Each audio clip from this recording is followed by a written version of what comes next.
Sir, I'm really begging you. What work are you doing? What work am I doing? Yes. I'm going for a project with my engineering professor. That's the only thing taking me there. Engineer? Yeah, engineering. I'm a student in Uganda. Oh, you're a student? Yes. Which university? In Makerere University. Makerere? I'm doing my master's. Oh, master's. So we charge you? Sir, I'm sorry. I honestly have been trying to follow speed. So you want us to do what? To clear what? Huh? I'm just asking you to give me a break. I'm not going to do it again. I've gone to Kampala twice. Can you tell a police officer like that? Because Kampala there's a army officer, traffic, and a revenue officer. Isn't it? They're serving 3 people. Cash, instant. Is it right or I'm wrong?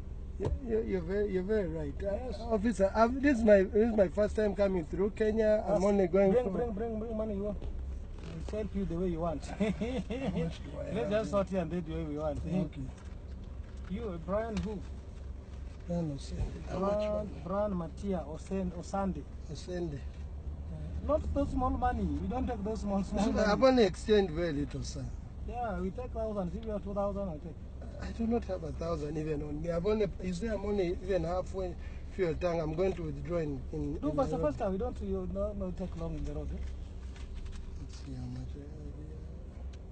Can you leave me with something at least? Let me stay with. Can I stay with this? No, 1,000. Take 1,000. Do first, I'm going. Yeah. Let's give him all this. This how much? I don't know. I just gave you whatever I had there. Very little. I gave you. I've only stayed with 300. But you're a visitor. You go. You're a visitor. All right. Yeah. I don't want to make life difficult for you. All right. Yes. Thank you.